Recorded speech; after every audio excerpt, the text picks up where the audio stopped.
Greetings, I am Herbert Erpaderp, and surprise surprise, it's time for Ask a Herbert Erpaderp, with your friendly neighbourhood Herbert Erpaderp man. That's me, Herbert Erpaderp. And once again, my background video is World of Tanks. First, a moderately amusing portion of a battle in my Fury, in which I drove sensibly, which apparently upset a KV-1 driver so much that he had to have a little break from the game. Not that he gets a choice in the matter. Good times. After that you'll see some good stronk battles in the KV-5, which is one of my favourite tanks in the game. Like most tanks, I probably play it a little bit too aggressively, but hey, it often pays off. I did receive a few comments from people saying that they enjoy my rambling and saying I should do my videos how I like and so forth. So I guess I'll just keep doing what I've been doing. A mixture of scripted and rambling answers is probably the easiest way to do things for me anyway. And I do enjoy it when things are easy. Enough of that, let's get right into the questions and comments. Surplus Guy 100 says, I'll enjoy all the content you upload regardless of quality, +1 for the Megadeth reference though. You know, I often try to include a reference or some kind of little joke relating to the number in the titles of Ask a Herbert Erpaderp. Some of them are more obvious than others, but I didn't think anyone would have got this one. Good job. You're the first person to comment on these things in the titles. If I hadn't written it myself, I wouldn't have picked it. Hangar 18 is such a cool song. JK says, Happy B-Day, sorry I missed it. I was initially confused by this. It wasn't my birthday, but then I remembered there was a comment from someone saying Ask a Herbert Erpaderp was uploaded on their birthday. Unless JK was wishing the other person a happy birthday, I'm sorry for the confusion. It wasn't my birthday. My birthday isn't until June, so it's still a ways off. I will consider it an early or very late birthday greeting. Yet another scout says, have you seen the new kits for bolt action based on Sergeant Oddball's Sherman and the replica Tiger 1? I have. I saw the Beasts of War video where they unboxed it and talked about the models and all the special rules that go with it, which sound amazing and a little bit ridiculous. The models, particularly the tanks, look pretty good, better than I was expecting considering their resin and metal. The Hollywood Tiger is ugly, but in a kind of endearing way that makes me like it. I'm very tempted to pick up at least the Tiger, if not the Sherman and crew too. It also reminded me that I haven't seen Kelly's Heroes for a really long time. Might have to remedy that. Toa Duncananuva? Again, I've slaughtered that. Toa says, Hey Herbert, two things. Do you have any model mouse tanks, and do you have more model railway stock to build? If so, please video it. Sadly, I don't yet own any mouse tanks. Mice? Mousen? Whatever the plural is, I don't have any. Yet. I heard that Zvezda is releasing a plastic mouse in 15mm scale, which is pretty damned exciting, and I'll probably pick up one of those. Also, for a long time I've been considering getting at least 2 of the resin ones from Forged in Battle to go along with my rat. I know Blitzkrieg Miniatures also makes one in resin, and I plan on getting one of those too. That one is in 28mm scale. I do have more rolling stock to build. Actually, it's already built, and I did video it, it's just a matter of editing the video together. I'll probably get around to that relatively soon, though I don't really like doing the same thing too close together, if that makes sense. I mean, I don't want to end up doing 3 model railway videos 3 weeks in a row. I like to have a variety, mostly just to keep things interesting for myself, but also for everyone else too. Joe's Model Kits says, what is your absolute favourite tank and why? At the moment, my favourite tank in World of Tanks is the KV-5. As for real tanks, I'm much too indecisive to pick a single favourite. It does change from day to day. Tiger maybe, or KV-2. Cromwells are pretty rad. Can I pick 3? More? As for reasons, I like the tanks I like almost exclusively for aesthetic reasons. Tigers and Cromwells look pretty awesome if you ask me, and the KV-2 also looks pretty cool, but it also looks quite ridiculous, which amuses me. I do enjoy silly things quite a bit, and the KV-2 definitely qualifies there. It's such a derpy looking tank. Viking Modeler says, at the risk of starting a riot, have you tried playing War Thunder? Before people get angry and start the whole World of Tanks vs War Thunder debate, I would like to say that I'm not taking a shot at World of Tanks. Both games have their pros and cons, just in my personal opinion, I like War Thunder better. Dorian Ehrlich? Another name to slaughter, whee! Dorian also wants to see me play War Thunder. I have actually played War Thunder quite a bit. I've got a few videos about it on my channel if you want to go and check them out. They're conveniently in a War Thunder playlist, and I will include a link to that in the description. I'm about as bad at War Thunder as I am at World of Tanks, but it's fun and I will definitely play again. I've never really understood people that are so strongly opinionated about either World of Tanks or War Thunder, or any game really. Maybe they've decided to play only one game and are insecure about their choices, so they have to try and attack the other game to convince others they're right. I don't know. It just strikes me as very weird. Both are good games and both of them are free, so I take the why not both approach. They do of course have their pros and cons. They're both changing with time and they're both run by big companies that can make some silly and sometimes greedy decisions. Black tanks. But in the end, they're just games and some people really need to lighten up about them. Everyone has their preferences. Play the game you like, or if you're like me, play both. Personally, I don't really have time for people that get all angry about the games others choose to play. I mean, no one's forcing them to play the game. If they don't like it, don't play. Why get mad? It's only a game. Why you have to be mad? I'm easily amused. Some people just take games way too seriously. Jacob says, do you plan on doing a tip video on how to paint camouflage patterns on tiny tanks? It depends on what you mean by tiny tanks. 1/285th scale or 6mm scale tanks like the T-34-85s I did the other week? Probably not anytime soon. For other scale tanks, I suppose I could try something like that. Most of the camo patterns I've done are basic soft edge ones and not really historically accurate by any means, but I've got some ideas for quick tips videos about camo patterns and things like masking for hard edge camo, so keep an eye out for those. Bobbing along says, low-res World of Tanks is fine by me. I have a very low-end graphics card, so I play on about the same settings you do. World of Warships is playable for me, but only at tier 1. The game crashes when I try to load into a tier 2 ship. Kind of disappointing after sitting through a 10-hour download. I have what passes for high-speed internet here in Appalachia, and actually didn't sit through it. I kicked it off and went to visit friends for the day. By the way, congratulations on the Pascucci's medal. That sounds really frustrating. I still haven't tried World of Warships on this PC. I figured I would wait to install that on the new hard drive I'm picking up this week, rather than putting it on my SSD, uninstalling and then reinstalling to the new mechanical drive. Hopefully I'd be able to load a tier 2 ship. I don't think I actually have any tier 1s. I'm sorry to hear about your troubles playing tier 2 ships, it does suck. Hopefully it doesn't happen to me. I was really pleased to get that Pascucci's medal. I had just come from a couple of battles in which I was ruined by the artillery with nothing I could do about it, so it was nice to get a chance to repay that. I'm not one to get all pissed off just because artillery exists, but when there's 3 or more of them in a game, it does kind of ruin the fun just a little bit. And I can definitely see why people get so upset when they're one-shotted from afar. Lately, I've been seeing more battles with high numbers of artillery, which kind of sucks. I thought Wargaming had done something to fix that, but I frequently see battles with 4 and sometimes even 5 or 6 artillery, and you just know those games are going to be boring camp fests. The joke is artillery prevents camping, but nothing could be further from the truth. Personally, I think there should be a hard cap on artillery in a match. Maybe 2. If you want a platoon with 3 artillery, too bad. All that said, I do sometimes play artillery. That's probably just made some people really mad. Good. It's a great way to be amused by the tears and impotent rage of others. Not so much the enemy team now that all chat has been removed, but it's still entertaining. I think I'm rambling again.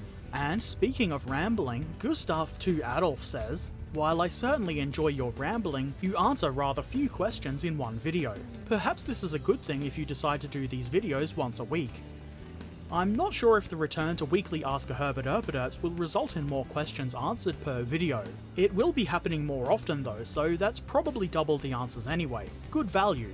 I think the main benefit is quicker responses to questions. 2 weeks is a long time to wait. If somebody asks something in a video, they'll probably have forgotten about it 2 weeks later when it's answered. So weekly is better for quick responses like that. And it's roughly the same workload in the end, really. It's just 2, hopefully shorter, editing and rendering sessions in 2 weeks rather than one longer one. Top Bunk Productions says, I say go for the World of Tanks idea. My experience playing it may be spoiled by invisible tanks, brain-dead team members, and the skewed RNG, but I like watching you play and enjoy it. Invisible tanks are pretty frustrating, especially when they can see you behind a few bushes. Usually means something else has line of sight to you and you need to move. And RNG does seem a bit skewed sometimes, but the thing is, it really works in your favour about as often as it works against you. You just don't notice it so much because it's not annoying. RNGesus giveth and RNGesus taketh away. I totally agree with you about brain-dead team members though. I'm far from the most serious World of Tanks player. I mean, I do stupid things like driving off cliffs for my own amusement sometimes. And I'm not going to be all, this is how I expect everyone to play because this is the way I play and I'm great. But the way some of these people play is astounding. And sometimes I wonder how they manage to keep breathing unassisted. I want to believe that most of them are bots, but bots would probably be a little bit more self-aware, doing things like sitting side onto a heavy tank that's putting round after round into them, but firing off into the distance at a light tank that's racing across a field. They could very easily turn their tank and fire at the heavy, but no. They've decided that they're going to kill the light tank they can't hit. And you can tell that they're mind-bendingly stupid people, because as soon as they die in this manner they type noob team. But then my friend Barnaby and I do that in a joking manner, so it could just be that they're joking. The most annoying thing I find is lemming trains. On the Asia server, they're kind of half-assed lemming trains though. It's not so much a case of, let's all go this way and wreck anything we find. It's more a case of, him go there, me follow, me tank. Often, the entire team will race to one side of the map and then stop either at some random piece of cover or when the first enemy is detected, and then they'll sit hiding behind a wall and wait, usually going out and getting killed one after the other. Usually this team ends up getting surrounded and doesn't bother trying to shoot the enemies that show up behind them, instead preferring to wait for something to roll around the rock in front of them. If you somehow get around and cause a distraction that the friendly team could take advantage of while the enemy's guns are facing away, more often than not they'll stay in cover, watch you die, and then resume coming around the corner one by one, typing noob team as they die. I have always kind of regretted transferring my account to the Asia server from North America, but at least nowadays the ping is reasonable. It's probably not that much better on the other servers anyway. I think this is just what happens when a game is very popular like World of Tanks is. I don't know if it's as big a thing on the other servers, I don't think it is, but on the Asia server, quite often battles are very one-sided and very quick. It's usually a 50-50 chance your team will be utterly crushed or your team will do the steamrolling. Neither are really fun. It sucks when your entire team dies within the first 2 minutes. No matter how hard you fight, you'll probably only get a few shots in before you're dead. And when the enemy team dies super quick, you have to be really fast and really aggressive to get any damage done. So if you're in a slow tank, you're out of luck. It's really what you make of it though. As garbage as most teams are, there's not really much point in getting upset about it. Half of them are probably trying their best. Some of them are having fun. And when someone gets all angry, you get a laugh, or at least I do. Maybe I'm a bad person, but it rather amuses me when people get mad. For me, the ultimate reward in World of Tanks isn't credits or a Pascucci's medal, it's seeing an angry message telling you to uninstall or calling you a noob waiting for you when you get out of a battle. Cameron Wolf says, what airbrush do you use and what do you recommend for a beginner? What air compressor do you use and how do you clean the airbrush you use?